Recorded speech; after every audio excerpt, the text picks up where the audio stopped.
Fala pessoal, beleza? Sejam bem-vindos ao canal. Nesse vídeo aqui eu vou falar sobre a minha filosofia de investimentos, que eu tenho aqui no meu canal e que eu passo para os nossos clientes de mentoria aqui e nos clientes que eu tenho de consultoria fora, né? O que eu acredito aqui é que é o que funciona, tá, para o investidor brasileiro, beleza? Também para o pessoal que está chegando no canal aí, que entrou via os últimos vídeos, eu acho que é uma boa maneira de entender como que eu penso aqui também, né? É o pessoal que curte os vídeos. E vale lembrar que eu construí essa filosofia aqui depois de trabalhar 10 anos no mercado financeiro, tá? Me formei lá em 2014 em economia, já fui trabalhar no mercado financeiro, né, em uma gestora como estagiário e tal. Eu fui entendendo ali como é que funcionavam as coisas. Depois eu migrei para alguns outros setores, né? Mas eu acho que foi o suficiente para eu conseguir ver assim o que funciona, o que não funciona, né? Tanto olhando as gestoras que tinham boas estratégias ou as gestoras que quebravam e o mal, e também os investidores que passaram por esse caminho, né? Na parte de consultoria, os investidores que eu conheci e tal. Então eu acho que é um bom tempo de experiência para ver o que funciona e o que não funciona e adaptar ao momento que a gente tem hoje, né? Hoje é o momento que a gente tem um país de taxa de juros alta, uma complexidade tributária alta também, uma moeda perdendo valor ao longo do tempo. Então, investir na economia real também está difícil. Então, eu tentei aqui adaptar para um momento hoje que torna o investidor mais leve e consiga, nessa fase de crescimento, ele fazer crescer o patrimônio da maneira mais eficiente possível, tá? Então eu vou passar aqui, antes de começar a mostrar como que é a alocação, né, que eu normalmente passo para os clientes, eu vou falar dos três principais pilares, né, aqui da filosofia. Bom, o pilar um aqui é o mais importante, eu só começo a trabalhar com um cliente a partir do momento que esse pilar um já está funcionando bem, tá? Se não, eu vou focar só nesse pilar um, tá? Para começar, não dá para começar sem esse pilar aqui tiver bem entendido e solidificado, tá? Então, a renda do trabalho é o mais importante, tá? Então, antes de tu começar a pensar em construir patrimônio ou investir e tal, tu tem que entender que a maior parte do teu patrimônio vai vir do teu trabalho, tá? Da renda do teu trabalho, e isso vai entrar no patrimônio via aporte, né? É de longe a variável mais importante na construção de patrimônio no longo prazo, tá? No mercado financeiro, se a gente for ver, o pessoal só fala de rentabilidade e de tempo, né? Aqui tem a galera que quer te mostrar que tem um melhor investimento, né? Melhor taxa de retorno, e a galera que quer te mostrar que tu tem que começar a investir mesmo que for pouquinho, R$ 100 por mês, mas que daqui a 30 anos, 50 anos, tu vai ter uma carteira previdenciária, né? A galera do tempo, né? Mas eu acredito que nada disso aí importa se tu aportar pouco. Então, o mais importante é tu focar em ganhar o máximo de dinheiro possível no teu trabalho, ser bom no teu trabalho, se qualificar ali, que quanto mais tu aportar, mais grana tu vai ter. O investimento vai ser só um potencializador ali do que tu ganha no teu trabalho, tá? Então, se tu ainda tem uma renda baixa, né, eu não recomendo investir em bolsa ou pensar em aprender sobre investimentos. Eu recomendo o foco total ali em talvez se desenvolver em alguma coisa que vai te fazer ganhar mais grana ou uma promoção no trabalho, etc. Né? Eu conseguir um trabalho que pague em dólar, sei lá. Eu acho que o foco tem que ser primeiro começar a ganhar bem. Depois que está sobrando grana, uma grana que já realmente faz sentido investir, né? Estamos falando aí, talvez depois que tu já tem uma renda de R$ 10.000 para cima, aí tu já consegue, né, ter um custo de vida ok, bancar um custo de vida ok, e sobrar alguma coisa para começar a investir. Porque se tu não ganha ainda R$ 10.000, por exemplo, por mês, ainda essa grana, mesmo se tu conseguir fazer sobrar uma grana ali, ainda essa grana ela tem um potencial de te gerar mais valor, não no mercado financeiro, mas em outras coisas. Por exemplo, vou dar um exemplo. Às vezes tu consegue guardar R$ 200, R$ 500 por mês. Vale mais a pena tu reinvestir isso aí num curso de inglês ou num curso de programação, por exemplo, ou num intercâmbio, que isso aí vai fazer a tua renda dobrar, triplicar, se tu fazer tudo certo nos próximos anos, tá? Então esse dinheiro ainda, esse excedente vai fazer muito mais sentido ainda tu investir em outras coisas do que no mercado financeiro. Depois que passou ali a arrebentação, ganha 10, 15 mil, aí beleza, já se prova que tu já tem uma renda boa, e aí aquele excedente já pode ir para o mercado financeiro. É isso que eu acredito, tá? Então, o primeiro ponto é focar nessa renda de trabalho. Depois que isso aí está bem solidificado, a gente vai para a parte de investimentos, beleza? Segundo ponto é simplicidade, tá? Simplicidade aqui. Sem ativos para embelezar a carteira, né? Porque a gente vê aí no mercado financeiro muita gente falando bonito, né? Os gestores aí nos podcasts falando bonito, falando de termos difíceis de entender. Eles complicam muito, às vezes, com termos em inglês, por exemplo, né? Para mostrar mais ali para inflar o ego ou mostrar que ele sabe, né? às vezes é muito mais isso do que realmente uma coisa que é boa para ti como investidor, tá? Então nesses 10 anos de mercado financeiro aprendi que a simplicidade ela tem uma correlação positiva com bons retornos. Quanto mais simples for a tua estratégia, normalmente melhor tende a ser os retornos, tá? E o pessoal que tem ali muita complexidade normalmente tende a ter piores retornos, tá? Então, simplicidade aqui é sempre o que eu valorizo, tá? É uma das melhores sofisticações, né, vamos dizer assim. E ponto 3, conhecimento profundo no que investimos. Então, das poucas coisas que a gente investe, né? Porque o fato de ser simples, a gente vai investir só em poucas coisas, mais fáceis de entender. Só que essas poucas coisas a gente tem que entender muito bem, tá? E são aí, eu vou mostrar no próximo slide o que são essas coisas, né? Mas é basicamente as ações americanas e brasileiras, né? Que é a parte mais complexa da carteira. Bom, então aqui, tá? Eu tentei montar mais ou menos como que funciona essa alocação da filosofia aqui de investimentos para o investidor brasileiro que está na fase de construção, tá? Não é aquele cara que já tem 10 milhões e está pensando só em proteger, é o cara que está ganhando bem, mas ele tem ali uns 35 anos, 40 e ainda tem espaço para botar capital para crescer, tá? Então, eu divido aqui em 3 caixas, tá? Essa alocação, tá? Então, imagina, o patrimônio total aqui está dividido em 3 caixas. E aí tu vai ganhando dinheiro e vai alocando nessas 3 caixas aqui e fazendo a roda girar, beleza? Então, a primeira caixa mais importante é a caixa da renda fixa, tá? E essa caixa da renda fixa ela vai ter apenas renda fixa pós-fixada, tá? Ela vai ter a composição ali de reserva de emergência, né?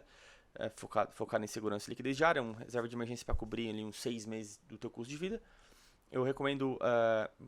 Aqui é bem simples, o principal é mais a segurança e liquidez diária, né? A rentabilidade secundária.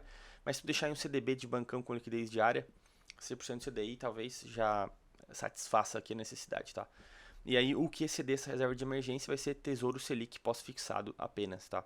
Aí nas plataformas de investimento tem os fundos ali que investem Tesouro Selic sem taxa de administração, ou tu pode comprar direto no Tesouro Direto, o Tesouro Selic, né? A antiga LFT, que é aquele título público que tu vai comprar e ele vai subir todo dia um pouquinho, tá? Ele não vai ter oscilação de mercado, porque ele não tem a famosa marcação a mercado, né? Ele não é que nem um pré-fixado, que dependendo das taxas de juros futuras, aquele preço de mercado ele pode cair ou subir de acordo com o que vai acontecendo com o mercado, né?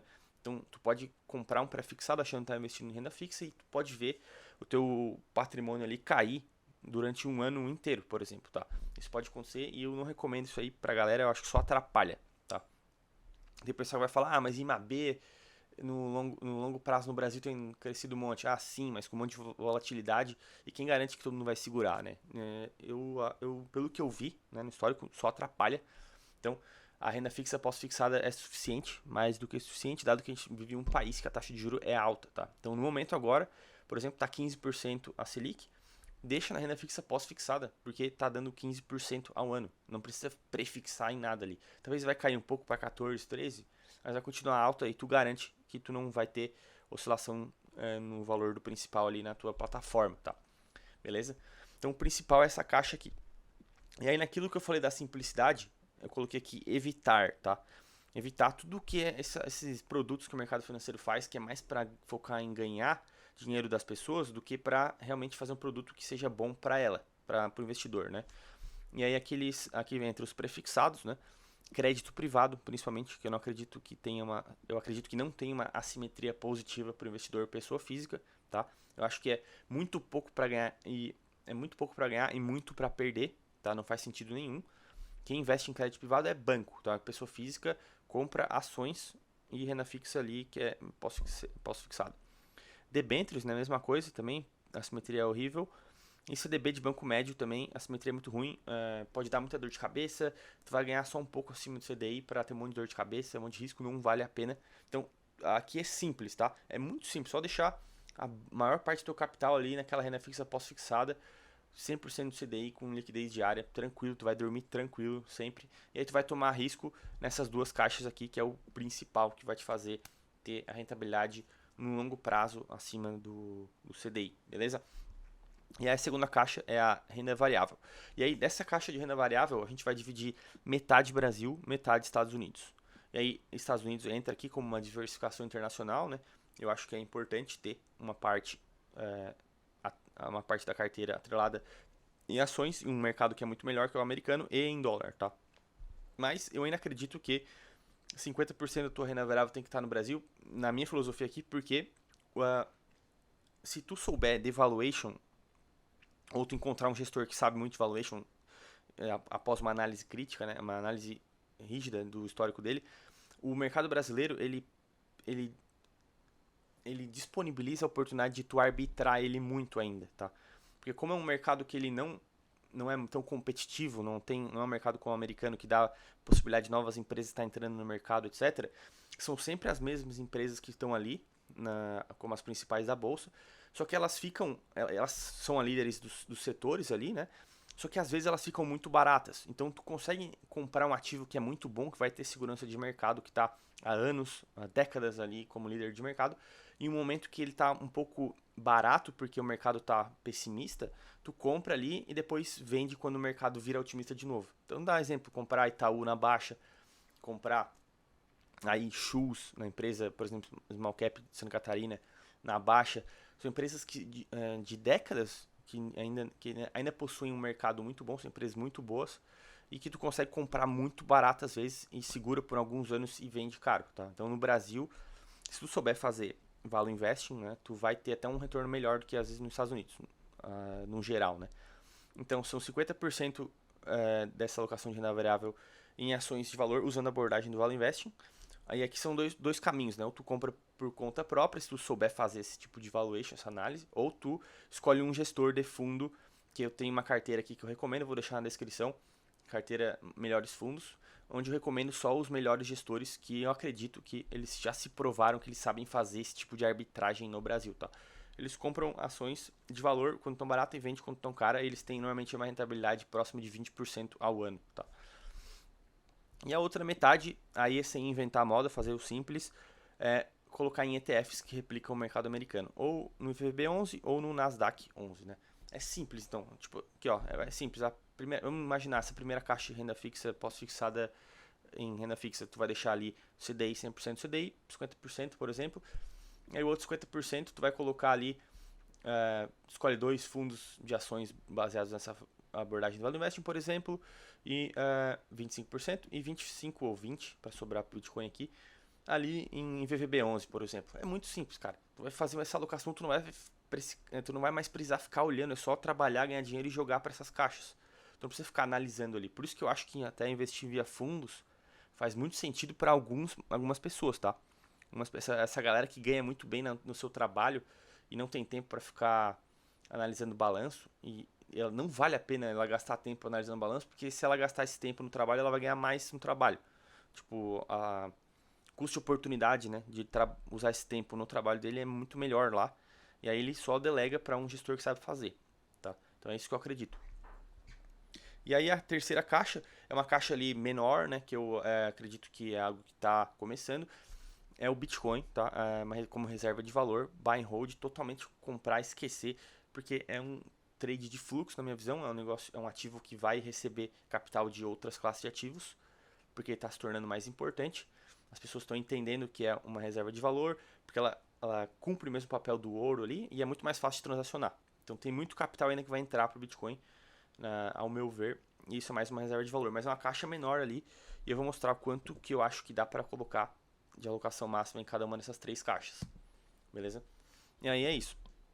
Na renda fixa pós-fixada, vai depender do teu perfil, né? Pode ser que tu tenha um perfil mais avesso ao risco, ou um perfil que goste mais de risco. Tudo depende também do quanto tu tá ganhando de capital, né? Depende do teu estilo de vida, se tu já tem filho, se tu não tem. Se tu é um cara solteiro que não tem filho, tu pode tomar muito mais risco, por exemplo, né?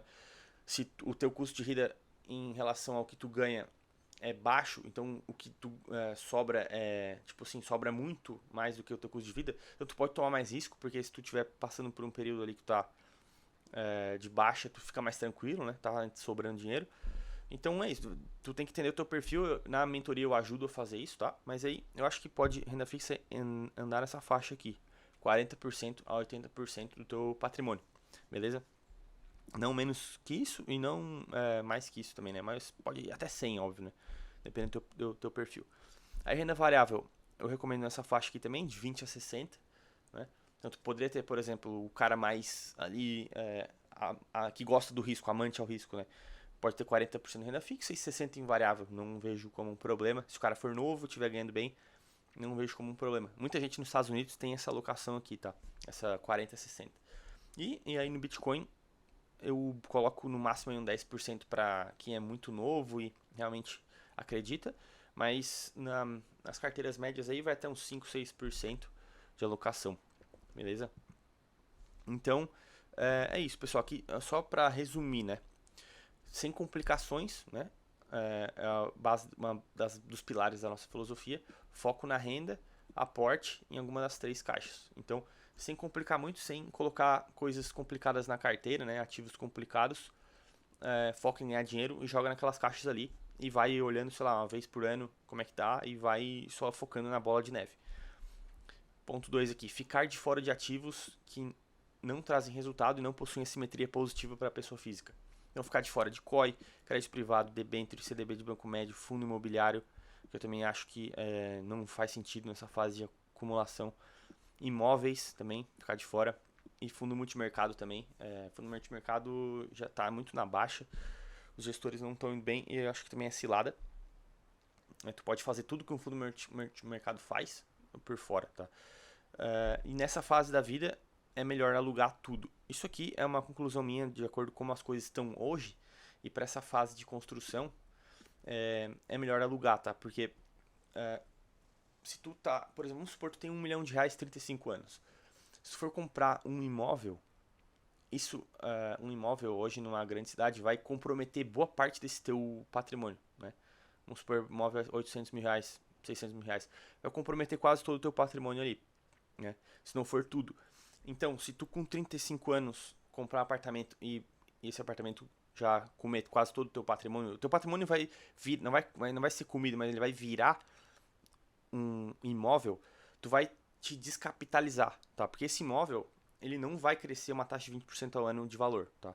A não ser que tu acerte lá uma região, lá um bairro que realmente tá indo muita gente para lá, mas é exceção, né? A gente tá em um momento que a população tende a cair. Já tem exemplos de outros países que quando a população começou a cair, o valor dos imóveis começou a cair, tá? Então, eu acho que daqui para frente a gente não vai ver uma apreciação geral de valor de imóveis, tá? Talvez só em pequenas regiões, mas ele tem que entender muito de terreno, de lugar, e o risco é alto. E o problema é que tu te descapitaliza. Se tu aluga e tu tem renda, tu tem uma boa renda, tu consegue pagar um aluguel, tu fica com esse 1 milhão do teu patrimônio rendendo a uma taxa que vai variar de 15 a 20% ao ano no longo prazo, né? Tu vai ter ali renda fixa dando 15% e colocando um pouco de ações ali, talvez a tua rentabilidade vai para 20% ao ano, no composto no geral, né? Então teu capital fica rendendo a 20% ao ano e tu fica vivendo de aluguel, tá? Eu acho que essa é a melhor equação, porque se tu colocar tudo, imobilizar tudo nessa fase de vida, teu patrimônio não vai crescer. Tu vai talvez ter a casa dos sonhos ali, mas não vai crescer. Então, imóveis eu acho que é mais pra frente, quando tu já tem um patrimônio bem relevante hoje em dia, né? E é um sonho, se for realmente um sonho ter a casa própria, aí beleza.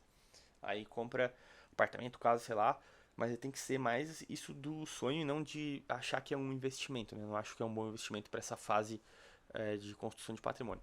Eu, por exemplo, alugo até o carro hoje, né? Porque eu acho que, como eu também, às vezes, eu vou para fora do Brasil pelo meu trabalho, então, às vezes, eu fico um tempo fora e aí eu consigo parar esse contrato de aluguel de carro, né? E eu não fico com capital mobilizado também, tá? O carro também é um patrimônio que deprecia e imobiliza e descapitaliza, né? Então, esse capital, às vezes um carro de 150 mil, esse 150 mil tá lá rodando investimento. É melhor, às vezes até melhor, tá? Mas isso aí do carro já não é tanto. Eu acho que vale mais para apartamento, tá? Eu vejo pessoal comprando casas, financiando com 30 anos. Isso não faz sentido nenhum hoje em dia isso, né? Antes talvez fazia que tu comprava um apartamento e depois ele se valorizava, né? Porque a população tava crescendo. Hoje não é mais assim. Daqui para frente eu acho que eu tomaria muito cuidado com isso. Eu sempre recomendo a pessoa alugar e deixar o capital investido e rendendo, tá? E aí, como que é o resultado dessa estratégia aí, né? Então, eu posso mostrar aqui o resultado da carteira Melhores Fundos, tá? Que ela é basicamente ela é resultado fruto, né, daquela alocação que eu passei ali, tá? Eu faço aquela alocação que eu passei ali via fundos, né, para o pessoal. E aqui, esse aqui foi o resultado dos últimos 5 anos. Tá? O resultado foi mais ou menos de 200% do CDI. A gente pode ver aqui que o perfil agressivo, enquanto o CDI deu 42%, a nossa carteira deu 77,9%. Em um período aqui que a taxa de juros estava mais baixa, né? Então por isso que está um pouco mais baixo o anualizado do que a taxa Selic hoje, mas o importante é estar ganhando do CDI com esse spread aqui, né? Dar o dobro do CDI. Hoje seria o equivalente a 30% ao ano, né? É óbvio que não dá para prometer nada, não é isso que eu estou fazendo aqui, mas só para mostrar como que foi o resultado dessa estratégia aqui nos últimos 5 anos, tá? Né? Daquela alocação ali de mais ou menos 50% renda fixa pós e o resto ali está entre ações brasileiras, ações americanas e Bitcoin, tá? É isso aí, o simples que para mim no Brasil dá certo. E ainda o bom dessa estratégia é que, como tem uma parte ali que é um 25% da carteira que vai ficar em ações americanas e um 5% ali em Bitcoin, tu tem 30% do teu patrimônio em dólar. Tá? E também é uma maneira de proteger, proteger um pouco, né, do risco do Brasil e mal. A gente sabe que não tem um melhor governo aí para a parte econômica, tem eleição, então o pessoal que tem esse medo, né, que é proteger o capital, também é uma maneira de ficar aí com 30% exposto em dólar. Eu não recomendo muito mais do que isso, porque na maioria das vezes eu vejo o cliente que tem o passivo todo no Brasil, então ele precisa estar focado em rentabilizar em real, na minha visão, né? Como principal, tá? E eu não gosto de recomendar a saída fiscal porque eu vi que isso aí já acaba, as pessoas acabam se arrependendo de fazer isso aí, beleza? Tudo baseado no que eu vi nos últimos 10 anos, beleza, pessoal? Então é isso, eu só peço aí para quem tá curtindo os vídeos se inscrever no canal, dar um like no vídeo aí. Então era isso, espero que fique clara aqui a nossa filosofia, como funciona. E quem tiver interesse em trocar uma ideia, fazer uma mentoria, vou deixar o link do WhatsApp na descrição, é só me chamar ali. E vou deixar na descrição também o link da nossa carteira, Melhores Fundos. Quem tiver interesse, dá uma olhada como funciona. Pode assinar um mês ali, ver como é que é. Ali tem a recomendação dos fundos, tem uma calculadora de perfil para ter o teu perfil também. E a gente pode trocar uma ideia via e-mail também, responder perguntas, etc. Toda a informação que tu precisar aí.